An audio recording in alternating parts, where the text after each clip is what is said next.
Republicans weigh using the power of Congress to rein in Trump on tariffs.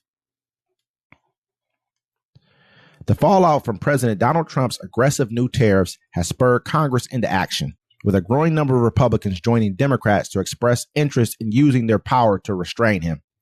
After the GOP-led Senate delivered a rare rebuke to Trump on Wednesday by voting to undo his tariffs on Canada, lawmakers in both chambers are weighing additional steps to rein him in. Senators are eyeing other mechanisms to rescind Trump's existing tariffs while limiting his ability to impose new ones. And Democrats in the House are exploring ways to force a vote to revoke Canadian tariffs, putting out fillers to attract support from Republicans. The efforts have a high bar for success, as any resolution to undo Trump's tariffs or new law affecting his powers would have to get around a presidential veto. But the level of support in Congress could affect the president's political calculus around using taxes on imports to the U.S. as a centerpiece of his agenda.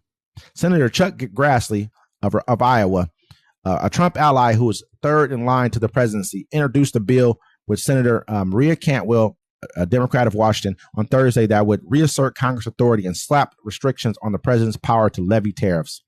The legislation, called the Trade Review Act of 2025, will require the president to notify Congress of new tariffs within 48 hours of imposition, while providing his reasons and an analysis of the impacts on American consumers and businesses. Then Congress would have 60 days to approve it. If it does not, the tariffs will expire after that period. For too long, Congress has delegated its clear authority to regulate interstate and foreign commerce to the executive branch, Grassley said in the statement. Building on my previous efforts at Finance Committee chairman, I'm joining Senator Cantwell to introduce the Bipartisan Trade Review Act of 2025 to reassert Congress' constitutional role and ensure Congress has a voice in trade policy. So, honestly, they think they're about to. Are you still reading? No, you're good. Okay. So they think they're about to try to rein his power in, but it's too late. You know what I'm saying? You gave this man, you gave this man the power of a king. And now you're thinking, okay, we need to rein this back in to save your own political career. Listen here, folks, it's not going to happen. The Supreme Court knows that. Congress needs to, they're trying to figure it out, but it's too late. All he has to do is say you're an enemy of the state, you're part of this Venezuelan gang or deep state, and he can have you arrested. He owns the Justice Department. He owns the FBI. He owns the ATF. They actually have a thing where it's like the FBI is actually a private, they're using it as private investigators. The rich can actually pay now to have people they don't like investigated and arrested. You know what I'm saying? Mm-hmm. Look, it's over, folks. I told everybody this from the get. You gave this man the power of a king. He don't care what Congress, he said before, he's like, I don't need Congress or the House to pass my agenda. It'd be nice if they were with it, but I don't need them. He don't even need the Supreme Court. He can get rid of the Supreme Court. They're trying to get rid of the federal court. I mean, what I'm seeing from this, though, is like this isn't a flash in the pan. I'm looking at like also in the House of Representatives, a bill by Mike Johnson was voted down where they were trying to make it so that people who were on paternity leave or had just had brand new kids and they were at home with their children had to come into Washington, D.C. and into the chambers to vote. And I mean, and I think we had 7 Republicans or something like that help vote the bill down.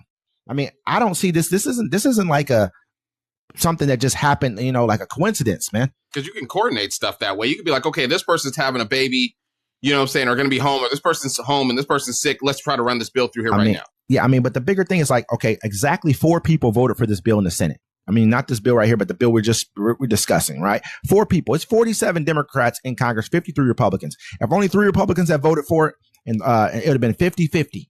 And so then who would have came in?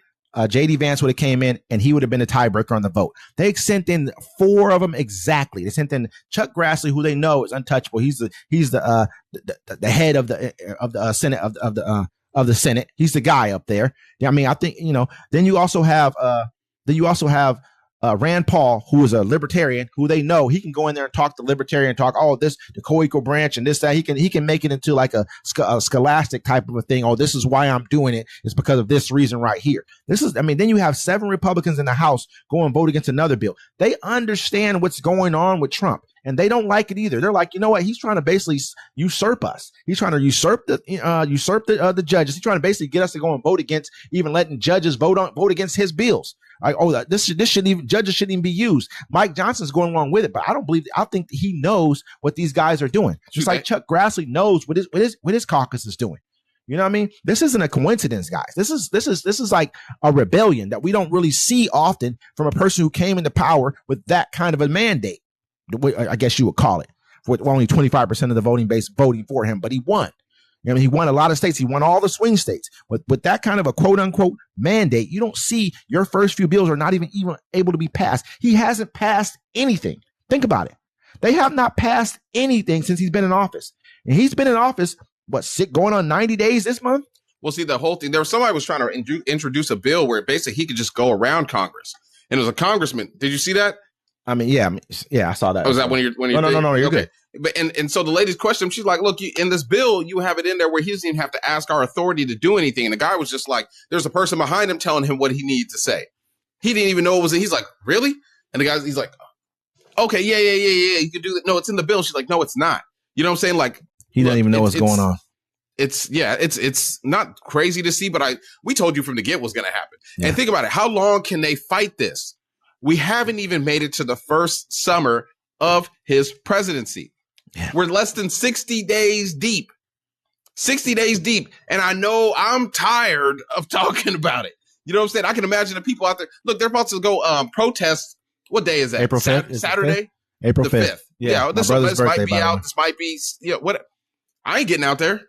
I mean, I don't think a lot of people. I mean, I think a lot of people will because they need to. I think look what they've taken down Tesla. They haven't taken it completely down, but 36%, a hell of a drop. Probably dropped off more today with the market falling as far as it did already. I mean, this is serious, man.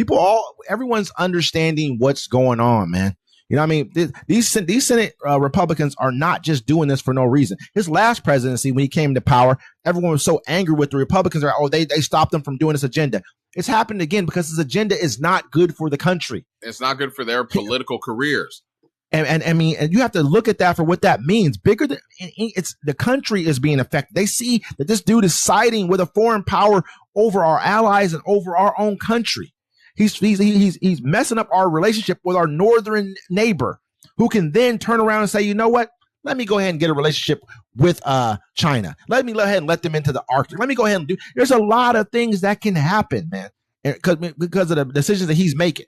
But I can respect the Republicans in the Senate and the Republicans in the House for stepping up to the plate when it needs to be. We'll see if they continue to do it. Yeah, we shall.